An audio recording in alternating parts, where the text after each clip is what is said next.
Vamos con ustedes 2, 3, 4, 5, 6 mujeres. Mañana 6 hombres. Adelante. Gracias, presidente. Buenos días. Judith Sánchez Reyes, corresponsal de Imagen del Golfo de Veracruz. Si bien la semana pasada se informó sobre el caso de Daniel Picasso, quisiera preguntarle cómo han sido analizados estos acontecimientos, tomando en cuenta que el año pasado se suscitaron 82 y en lo que va de este año suman 9. ¿Qué se va a hacer desde el gobierno federal en coordinación con los gobiernos estatales, con los gobiernos municipales, para impedir este tipo de situaciones? Vimos que en este caso, como en algunos otros, los policías, no intervinieron o no pudieron detener a este grupo de personas, pero ¿qué mensaje le envía usted a esta población para que no hagan justicia de esta manera? ¿Qué mensaje, cómo hacerle entender a la población que no es la vía para buscar justicia? Y ¿qué apoyo se les da a las familias de estas personas que son víctimas del linchamiento? El fin de semana la mamá de Daniel declaraba que ninguna autoridad se había acercado a ellos. Me gustaría conocer su opinión, presidente.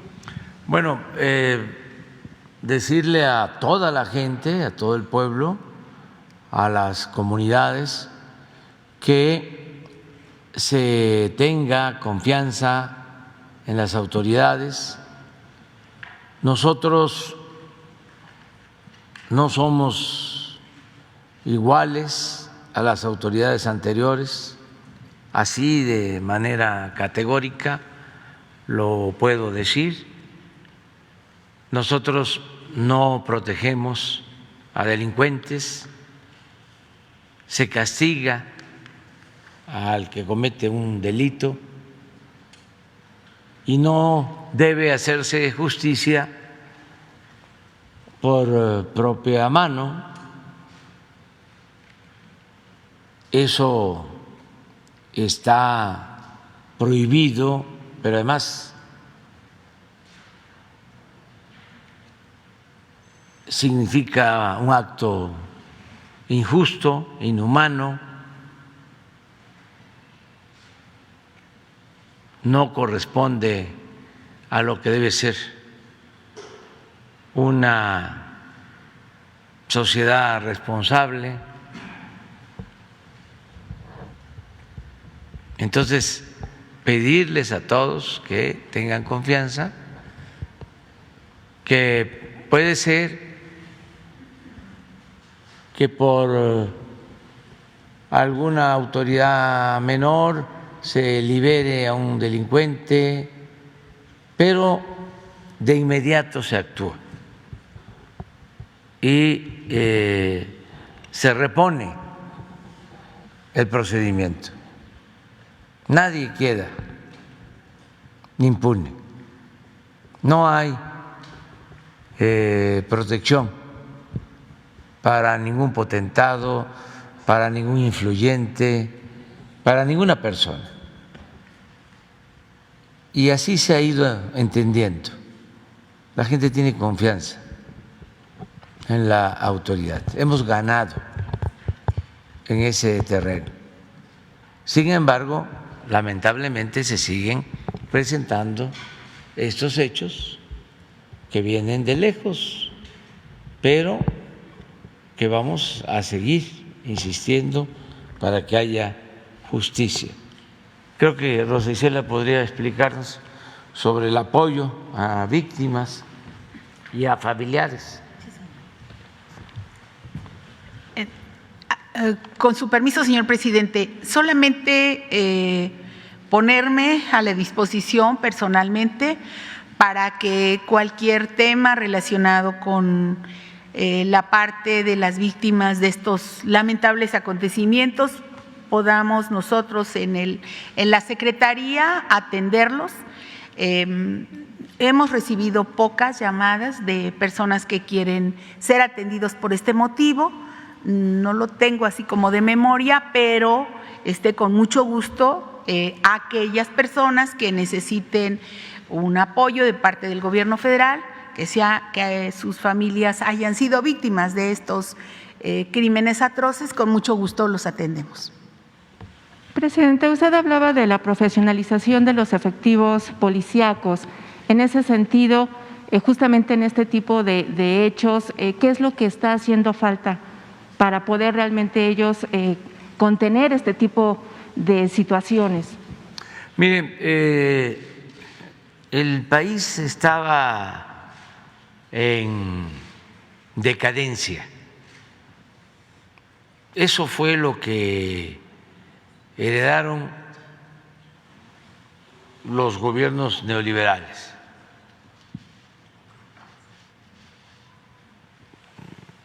Más de 3 décadas de malos gobiernos, de gobiernos dedicados al saqueo o a facilitar el saqueo. Ese era el objetivo principal del gobierno.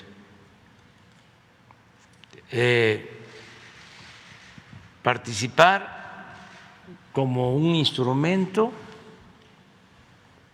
facilitador para el atraco, para el robo de bienes nacionales, de bienes de la nación. No les importaba nada más. Todo era simulación. Hasta creaban instituciones autónomas para la transparencia, para la defensa de los derechos humanos, para que se defendiera a los ciudadanos, pero todo era formalidad. En el fondo, el gobierno, repito, estaba dedicado a facilitar el saqueo de una minoría. Era un comité al servicio de una minoría, un gobierno faccioso, no un gobierno del pueblo. Entonces, por eso, entre otras cosas, no les importaba la seguridad de la gente. Y el ejemplo, pues más claro, es que no había policías federales. Crearon en el periodo neoliberal la Policía Federal.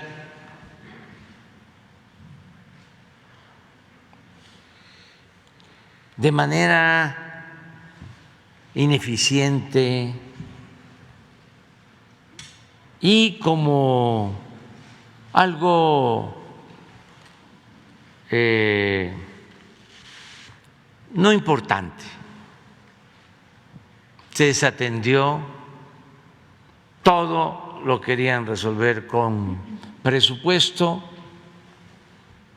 porque se robaban el dinero destinado a garantizar la seguridad pública.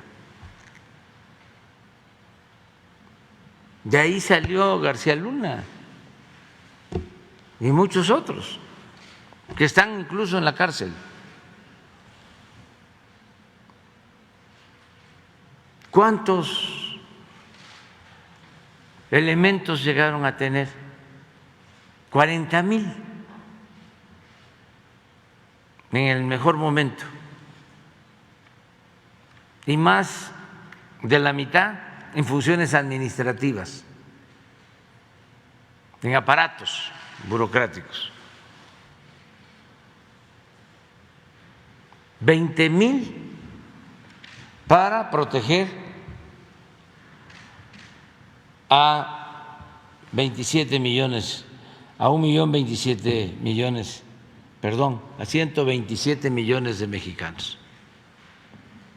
20,000 policías federales, porque el ejército no podía por ley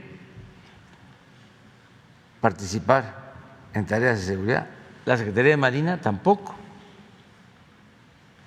Así estaba, 20,000 elementos de la Policía Federal para todo el país. ¿Cuántos hay ahora de la Guardia Nacional? Pongamos la lámina. Son más de 100,000 profesionales.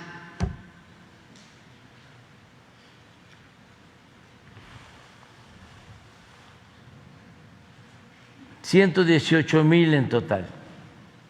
Operativos 105,000. ¿Qué significa esto? Que en menos de 4 años, 5 veces más. Añádese que ahora ya puede el Ejército y la Secretaría de Marina ayudar en labores de seguridad pública.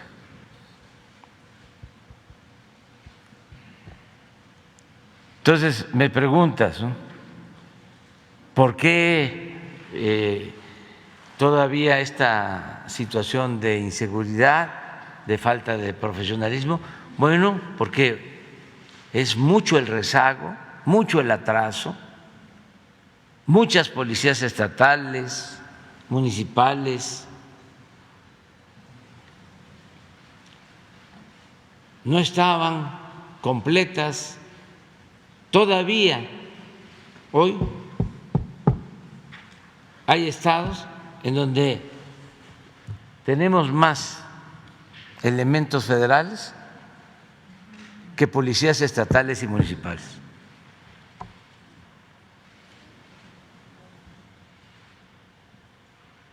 En algunos estados. Y también mal organizados, sin disciplina, sin profesionalismo, sin sueldos justos, sin prestaciones, y en municipios sobre todo, policías cooptados por la delincuencia. Durante mucho tiempo las bandas de criminales financiaban campañas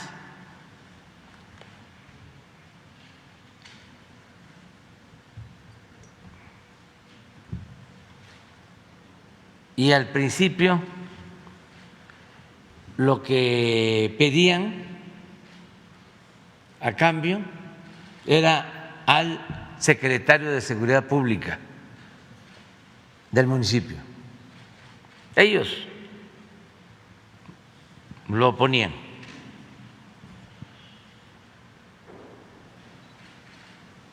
Me contó un gobernador, estaba entrando, le llegaron 2 empresarios a verlo, uno conocido en su estado y otro desconocido.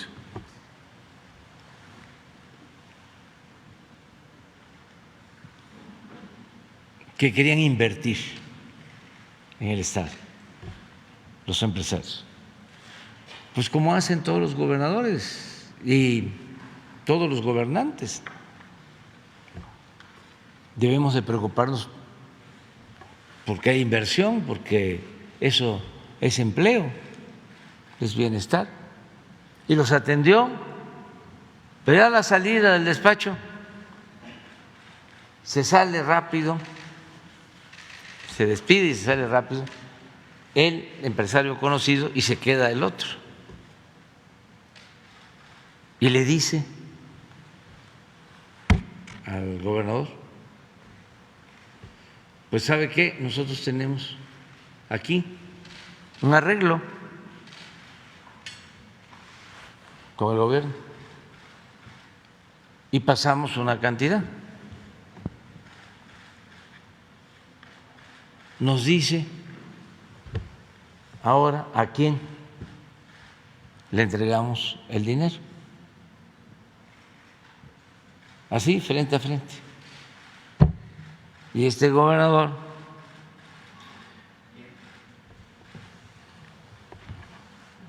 eso es trabajo de ustedes, que son mirones profesionales. Le dijo, dice, pues me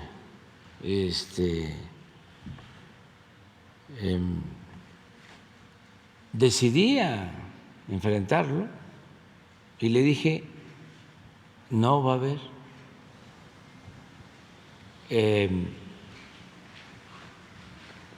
ningún tipo de acuerdo con ustedes, se van de inmediato. Y le contestó, no nos vamos a poder ir, tenemos que organizarnos para irnos. Y usted le dijo,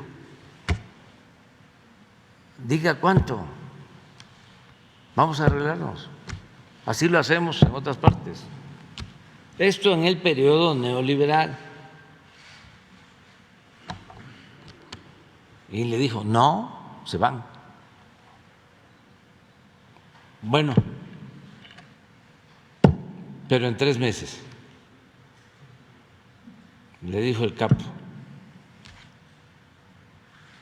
Está bien, pero se van. Y sí, cumplieron. Se fueron en 3 meses. Pero ya eso iba. A partir de ahí se quedaron sin policías. Empezaron a renunciar los policías. Eso existía. Y no dudo que sigue existiendo en algunos lugares, pero ya no es la regla, es la excepción. Limpiar es un proceso, y lo hemos dicho muchas veces. Aquí lo principal es acabar con la corrupción y con la impunidad.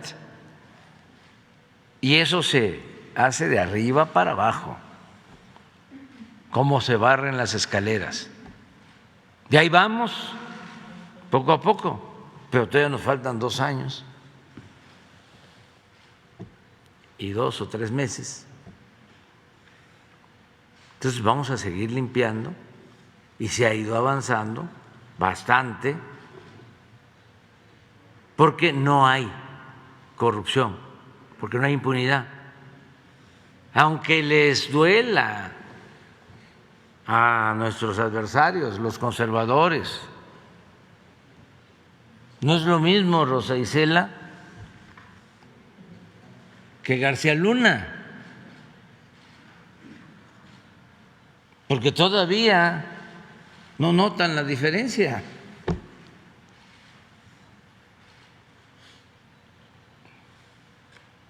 Ahora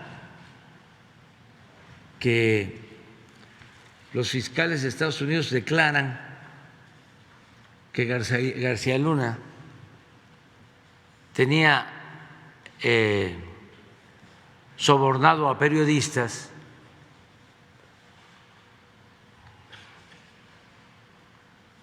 y que además tenía pensado eliminar a cómplices o testigos, era para que se transmitiera la noticia en todos los medios. No salió en los programas de radio, no salió en los periódicos, no salió en la telera.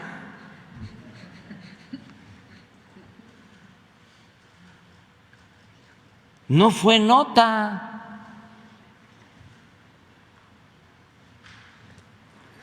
Creo que 1 o 2 periodistas fueron los únicos que lo defendieron o que hablaron del tema defendiéndolo. Sí, pero digo,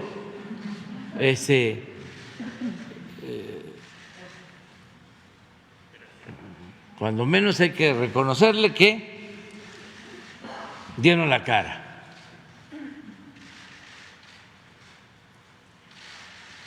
Pero otros, el mismo Calderón, no habló. ¡Qué ingratitud!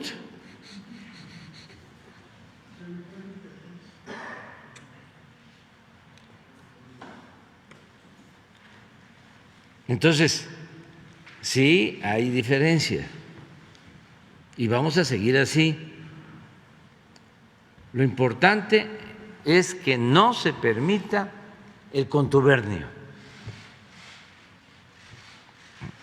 que no se asocie la autoridad con la delincuencia, que se marque bien la raya. Una cosa es la autoridad, otra cosa es la delincuencia. Cuando se da una relación estrecha por corrupción, si hay contubernio, pues ya no se avanza. Eso no existe en el gobierno. Tan no existe que para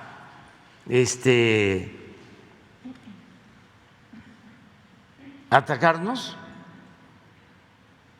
inventan. Al otro día estaba viendo un estudio que ojalá y se los presentes sobre cómo empezaron a manejar de que el gobierno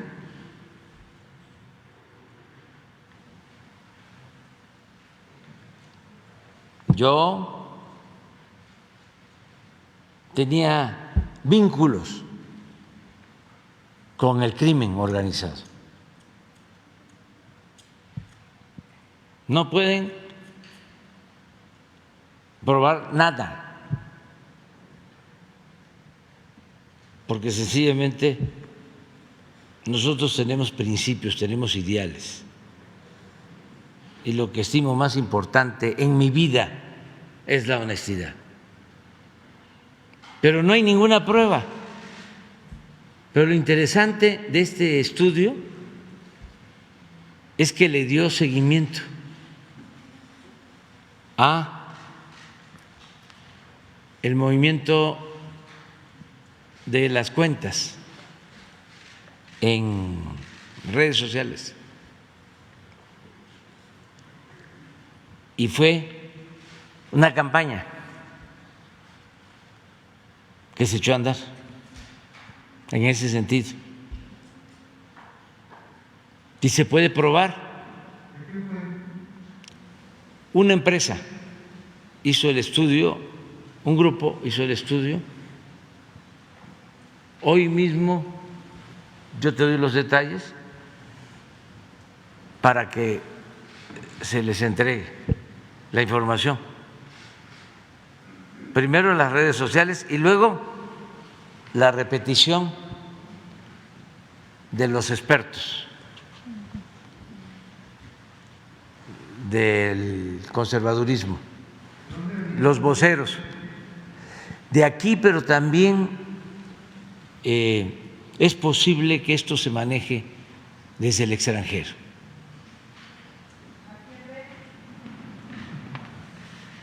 Ayúdenme, porque tengo que atender otros asuntos. Gracias, presidente. Dos temas que quisiera plantearle de acuerdo ahora a su gira que hizo en Veracruz. El primero, preguntarle sobre el caso de Paciano Palomino, alcalde electo en Jesús Carranza en marzo de este año, pero quien no ha podido tomar posesión porque fue encarcelado en octubre pasado por el delito de ultrajes a la autoridad. Familiares y pobladores lo consideran preso político. De hecho, lo comparan con el ex coordinador de asesores de la bancada de Morena, José Manuel del Río Virgen, que bueno, ya logró su libertad a través de confirmar un tribunal su amparo. En el caso de Palomino, los familiares denuncian irregularidades en la carpeta de investigación, ya que a pesar de que el delito de ultrajes a la autoridad fue derogado en febrero de este año, ahora lo acusan de tentativa de homicidio, portación de armas y delitos contra la salud para que siga encarcelado. Ante la solicitud que le hicieron las personas que lo abordaron ahora en su gira, presidente, preguntarle qué acciones se van a tomar para este y otros casos similares que existen en el Estado y si usted considera que esto tiene una connotación política y qué instancias deberán analizar este caso y otros que existen en Veracruz. Sí, primero le tenemos confianza al gobernador de Veracruz. No es como los otros. Él es incapaz de fabricar delitos para castigar a adversarios. Entonces, yo le planteé este asunto y le pedí que se investigara a fondo y que se aclarara. Es algo que tiene que ver con la detención de una persona acá en la Ciudad de México.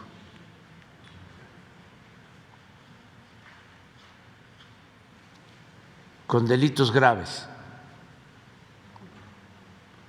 pero no se puede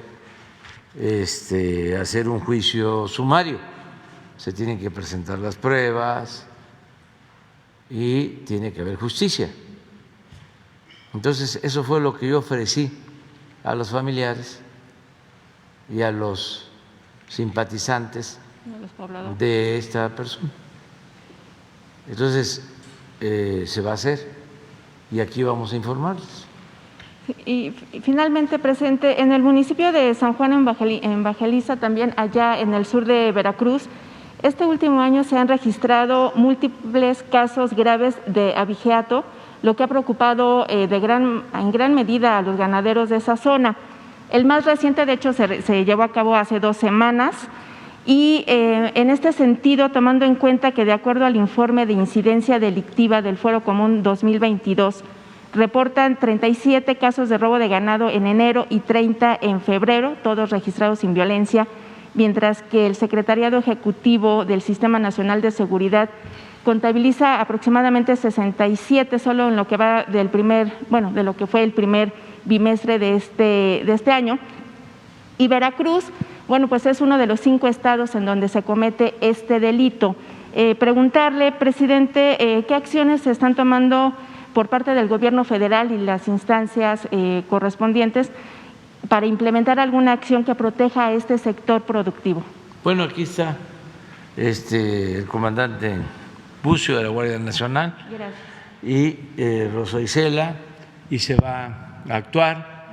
Si vemos la lámina, hay una disminución desde que llegamos en robo de ganado. A ver, ¿por qué no la pones? Y me gustaría también que informáramos sobre el robo de ganado en Veracruz. Ahí está. Pero es 21-22, ¿no? 9.7 menos. Pero sería conveniente, no sé si tienes toda la lámina. No la tengo aquí, pero ha habido una disminución en robo de vehículos, digo de ganado, también en robo de vehículos, pero en este delito en el país. Sí, tu denuncia va a ser tomada en cuenta. Por eso es importante esta conferencia.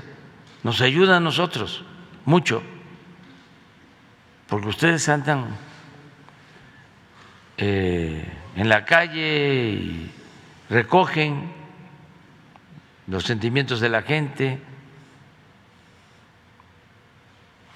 y nos ayudan. Bueno, es nuestro trabajo, también hacemos lo mismo. Yo voy casi todos los fines de semana a recorrer los pueblos y ahí estoy escuchando a la gente y estoy recibiendo denuncias y peticiones y constantemente estamos atendiendo al pueblo. ¿Cuántos vienen aquí diariamente? 350 ciudadanos. 332,000 atendidos aquí, en Palacio. Pero ustedes nos ayudan mucho. Entonces, estos casos se investigan. ¿Terminaste ya? Sí, no, pero vamos a... Buenos días, secretarias, secretarios. Y yo le quiero preguntar, Adriana Estela Flores de Imer Noticias, en primer lugar acerca de este triunfo electoral de Gustavo Petro allá en Colombia y ante las elecciones también que vienen en Brasil. Yo le quiero preguntar, presidente, con este escenario que se está viendo en América Latina, en primer lugar, ¿qué posibilidades ve usted de que sí se pueda formar este bloque regional que usted ha planteado desde el año pasado? También preguntarle cómo cambia esta situación o este escenario la relación de México con Estados Unidos, sobre todo considerando lo que pasó recientemente en la Cumbre de las Américas, y cómo queda también China dentro de toda esta ecuación que se está viendo aquí con esta reconfiguración de fuerzas aquí en el continente, presidente. Bueno, pues yo estoy contento porque nosotros iniciamos una nueva etapa en el resurgimiento de los movimientos democráticos con dimensión social en nuestra América, es decir, en América Latina y en el Caribe. Debemos de recordar que hace poco los gobiernos progresistas tenían la responsabilidad en varios países de América Latina y del Caribe. Hubo así como un esplendor de gobiernos progresistas en América Latina. Por distintas circunstancias se fue apagando ese movimiento, esa corriente, ese ambiente, se fueron perdiendo países y fue regresando el conservadurismo. Cuando llegamos nosotros eran pocos los países que tenían gobiernos progresistas. a partir de nuestra llegada se inicia una etapa nueva y empiezan a haber triunfos importantes. Y el de ayer fue histórico. Así lo expresé en un texto, a ver si lo pones, que nos va a ayudar a entender lo que fue el triunfo de Gustavo Petro ayer en Colombia. ¿Piensa ir para allá? Ayer le hablé ¿Qué le expresó para a Gustavo? felicitarlo. Ayer le hablé para felicitarlo y puse en mi Face y en el Twitter este texto. El triunfo de Gustavo Petro es histórico. Los conservadores de Colombia siempre han sido tenaces y duros. El escritor José María Vargas Vila relataba que los dictadores de su país, esto a finales del siglo XIX, que el conservadurismo estaba en su apogeo, cuando todavía Panamá pertenecía a Colombia.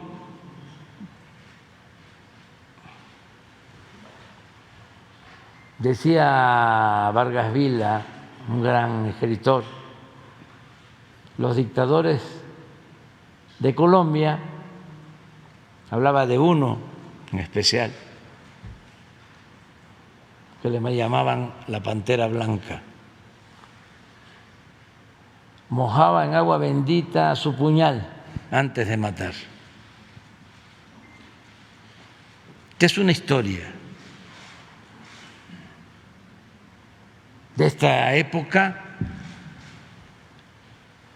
es el personaje de la novela de Gabo.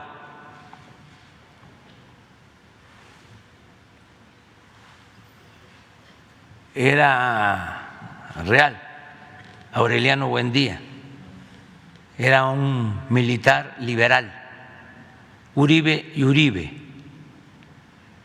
y es el prototipo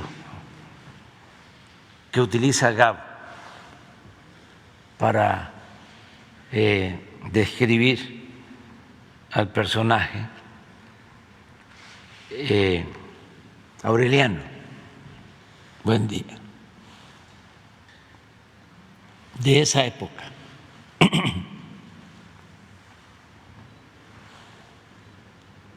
Se independiza Panamá. Esto tiene que ver con el canal, con otros intereses.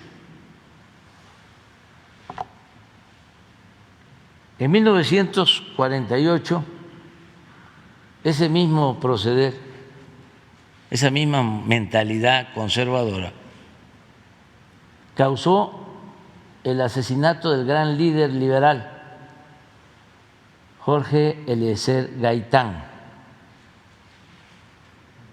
Este abogado que era un gran líder, un gran orador.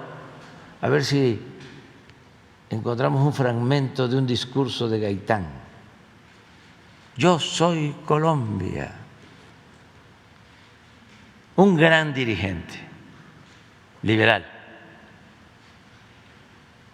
que enfrenta a los conservadores y saliendo de su despacho lo asesinan.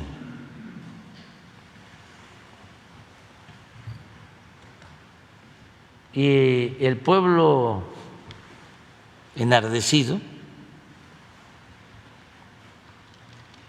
por el crimen de su líder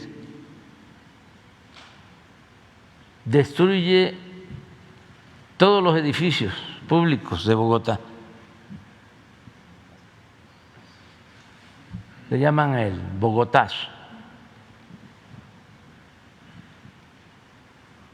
Y hubo miles de muertos. Fue una revolución popular espontánea y cruel, porque perdieron la vida muchos.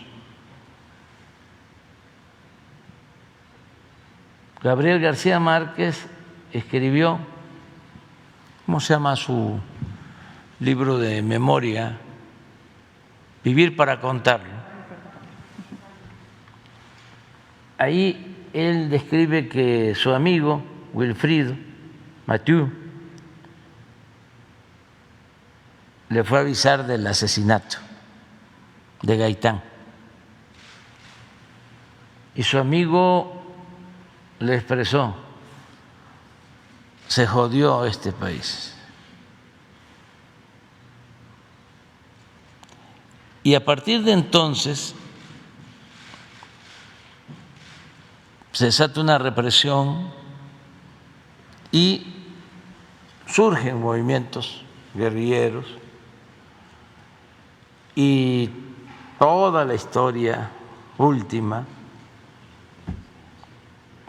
de violencia y también de malos gobiernos.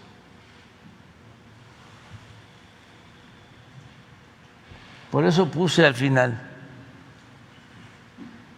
el triunfo de hoy puede ser el fin de ese maleficio y la aurora para ese pueblo hermano y digno. Felicidades. Es muy importante. Es un triunfo histórico.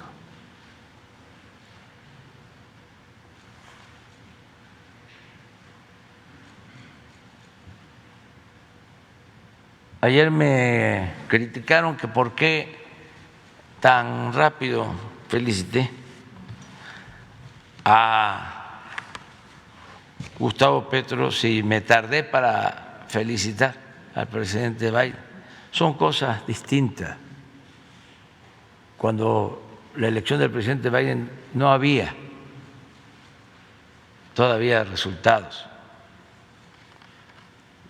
Estaba un recuento de votos y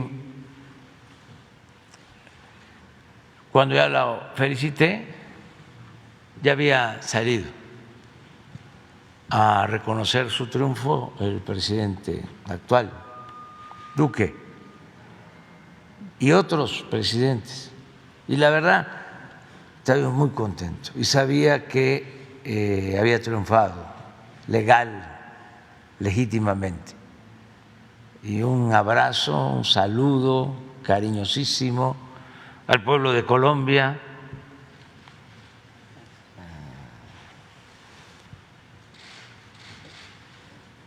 Pusieron el ejemplo.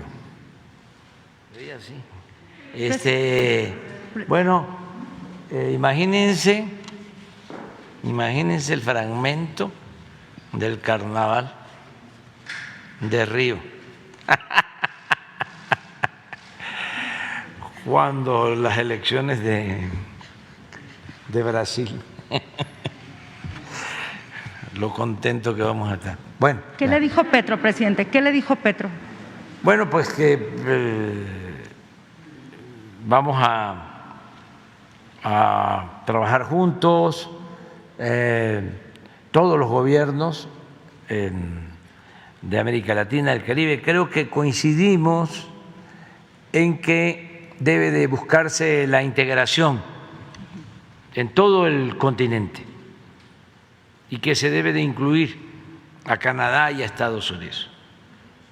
Integración de toda América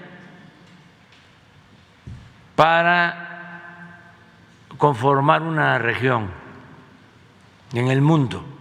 Sí se ve más probable con este triunfo, que podamos complementarnos con recursos naturales, fuerza de trabajo, tecnología, mercados, una región lo que hemos estado planteando.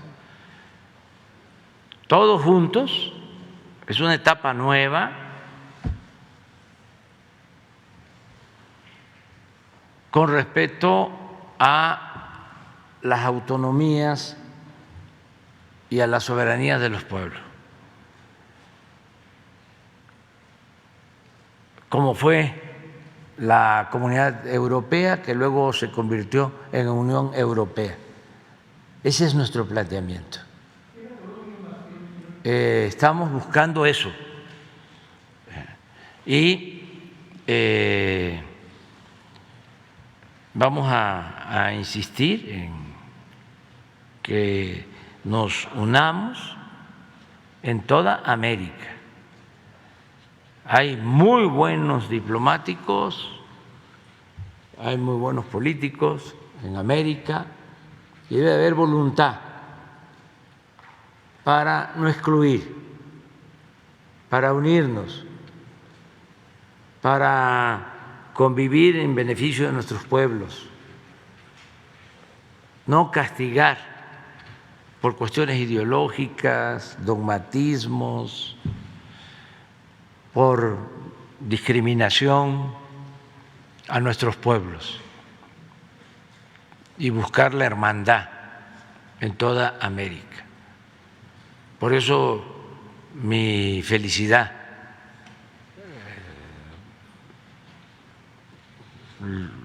por lo que hicieron los colombianos ayer. O sea, un ejemplo, porque no estamos hablando de cualquier cosa, estamos hablando de siglos de dominación, de grupos que no les importaba en realidad el pueblo. Y estamos ante la posibilidad de inaugurar una etapa nueva en Colombia, de una auténtica democracia, un gobierno del pueblo, para el pueblo y con el pueblo. Entonces sí fue todo un acontecimiento el día de ayer, un hecho histórico, y estamos muy contentos.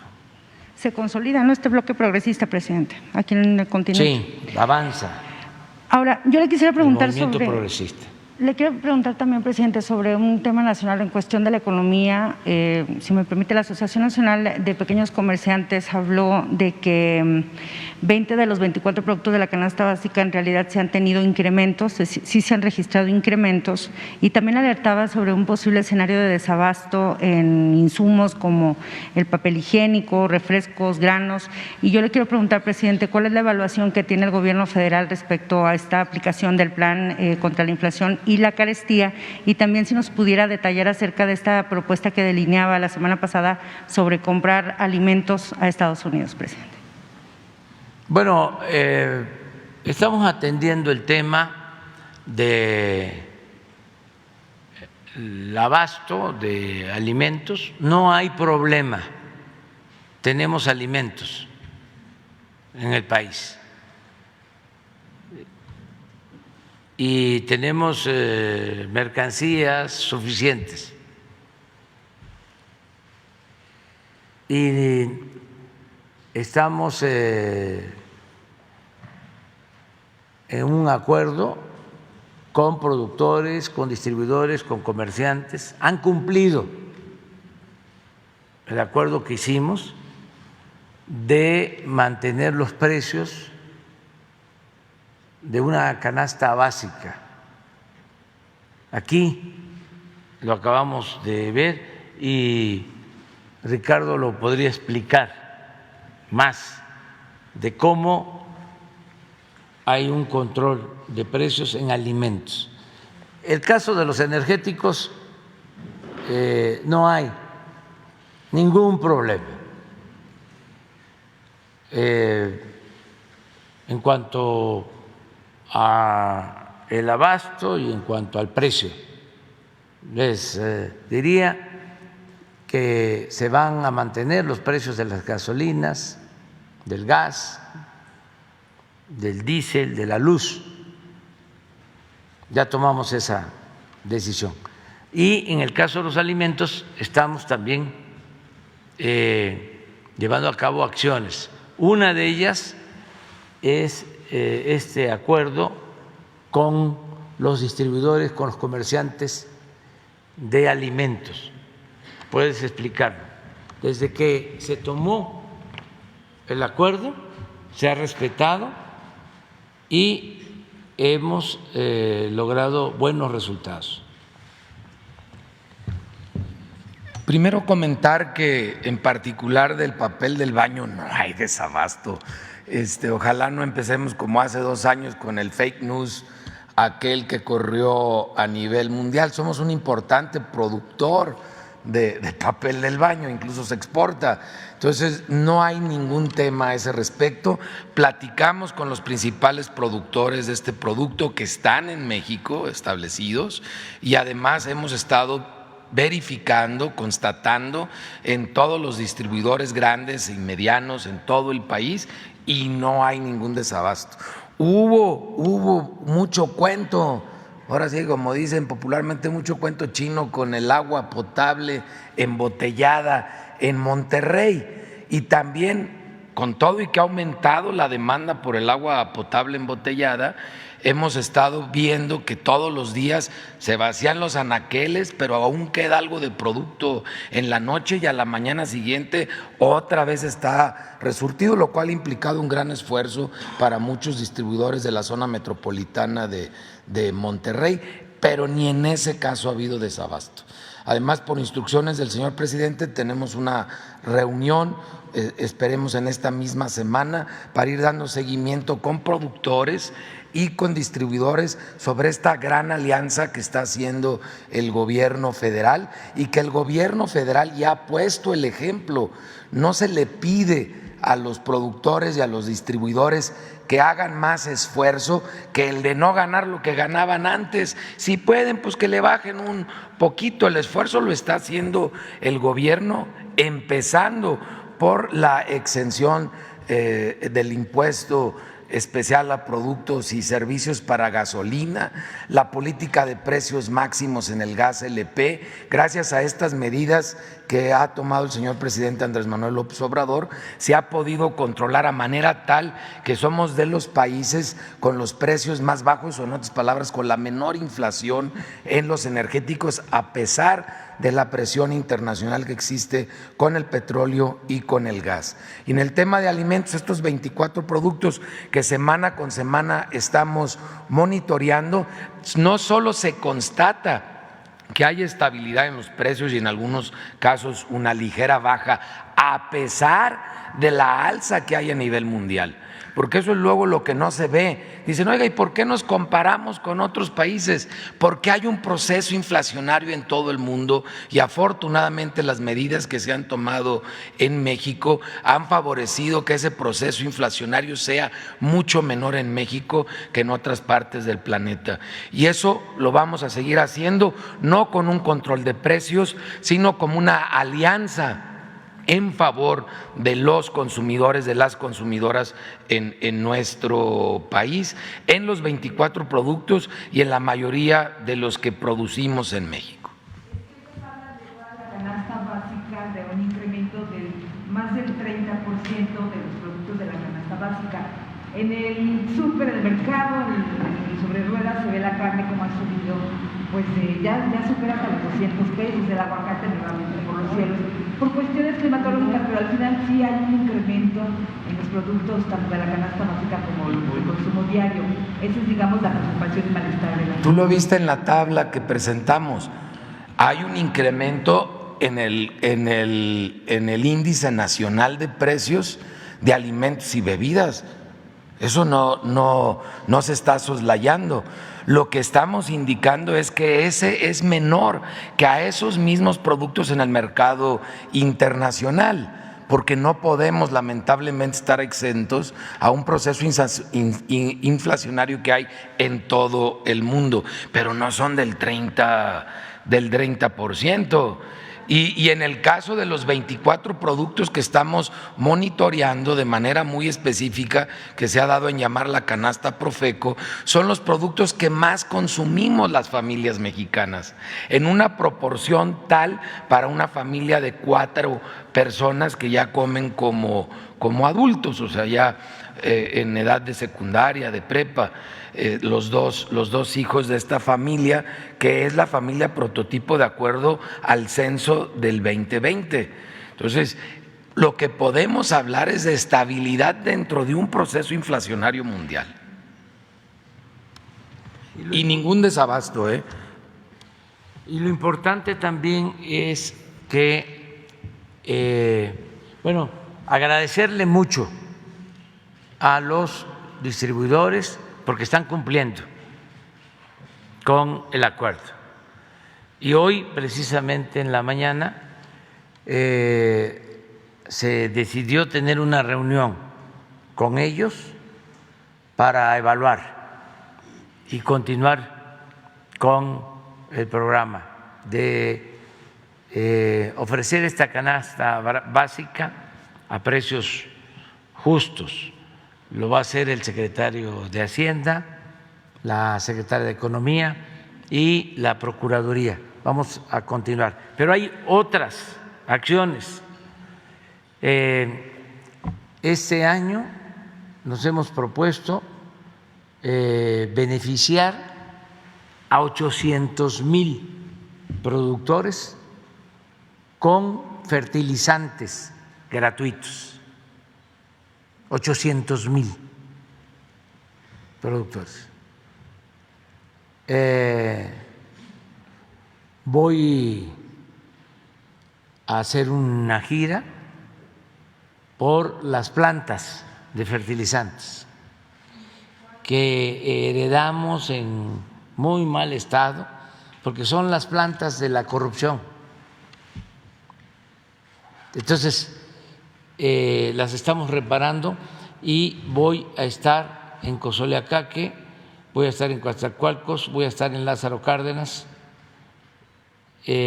solo en las plantas, porque vamos a incrementar la producción de fertilizante. Esto para producir más alimentos. También, como ya saben, se quitaron los aranceles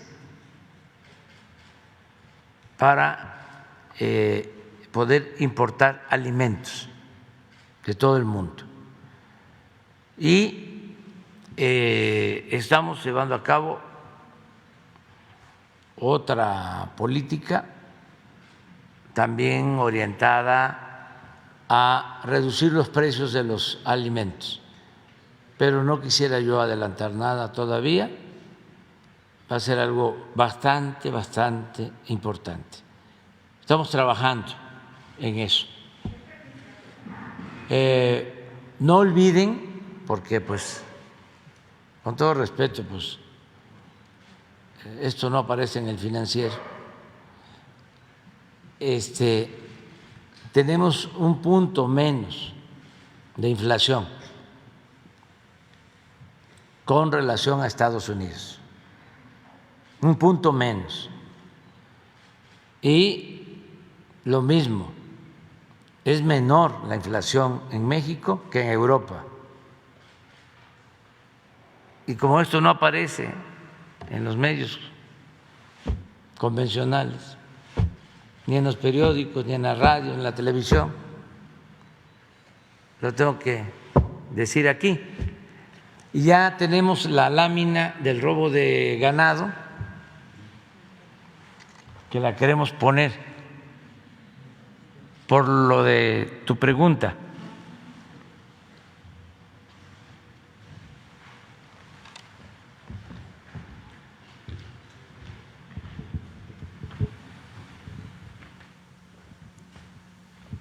Entonces, el 15, el 16, 17, el 18.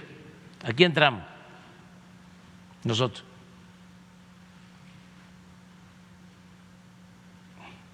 Aquí.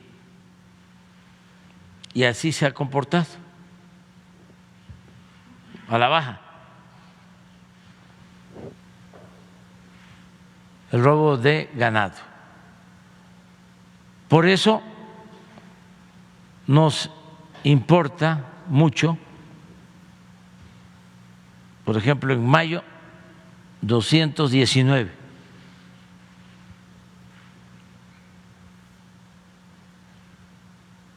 Y acá estaba como en 400, en noviembre del 18.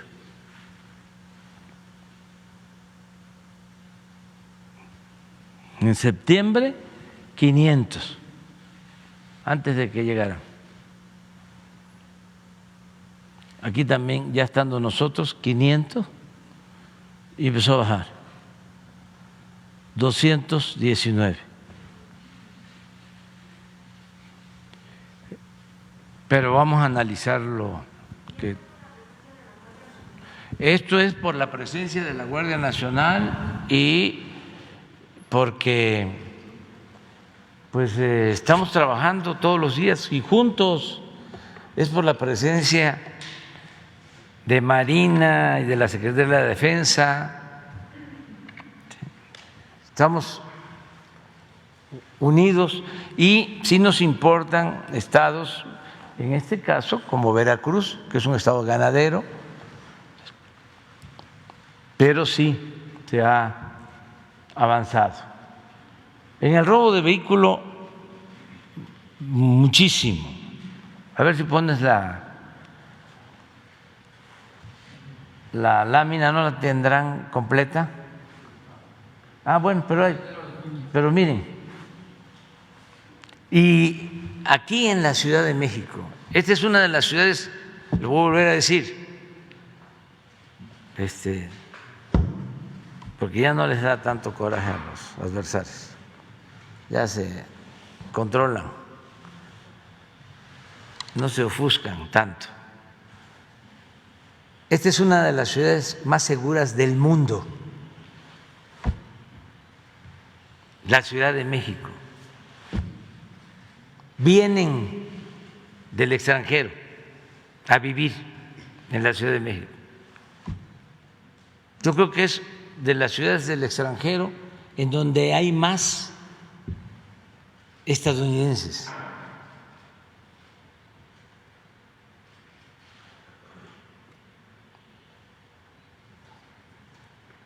Y eso tiene que ver con la seguridad.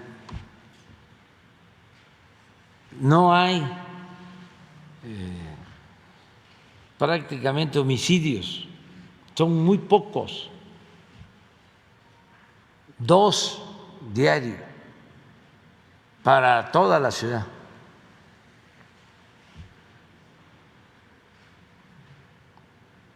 Muy pocos son los que se tenían hace 20 años. Cuando yo fui jefe de gobierno dejé en 1.8, 1.7 y ahora está así como 1.7. A ver, la ciudad. Y todo esto lo digo porque nuestros adversarios quisieran, ¿no? Aquí está, 1.6, caray.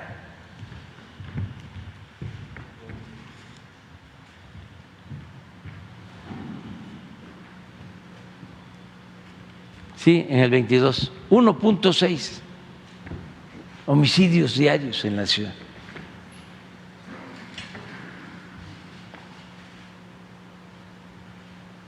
Desde luego que, con todo respeto, menos que en Nueva York y que en otras grandes ciudades del mundo.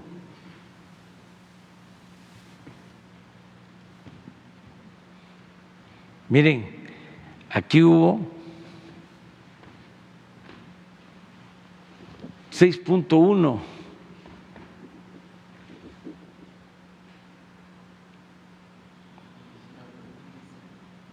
No, en el 20. Azul es el 19.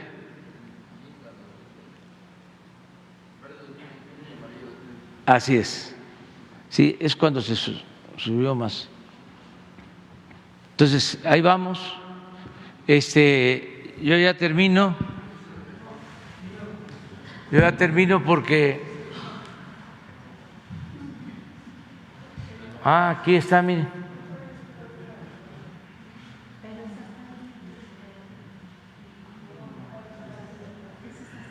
Ese es hasta abril. Entonces, nada más para decir que nos dolió muchísimo la pérdida de un compañero, David Cervantes Peredo, un arquitecto, el subsecretario de la SEDATU, un agente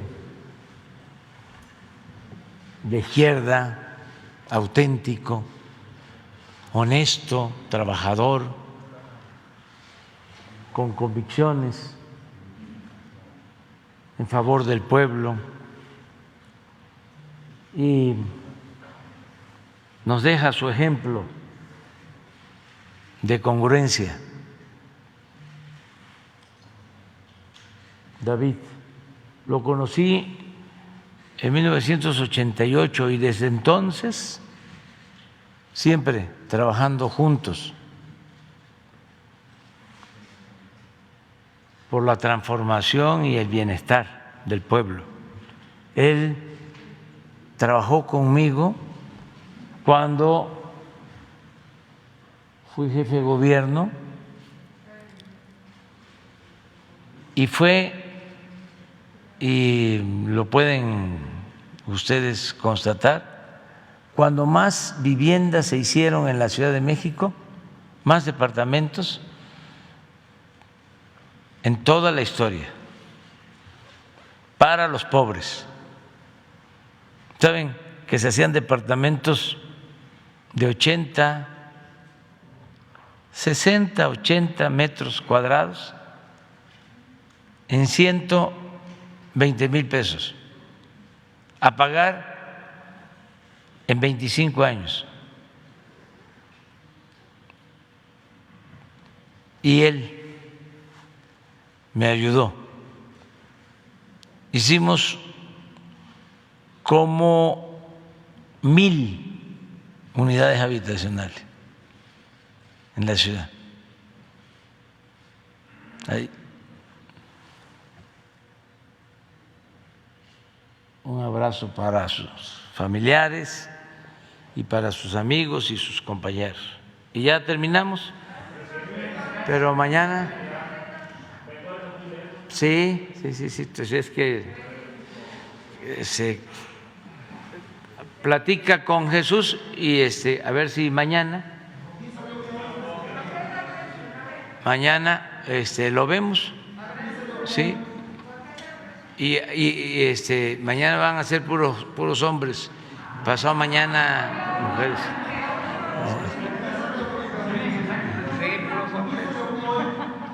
Hoy tengo pues bastante trabajo. Mujeres y hombres.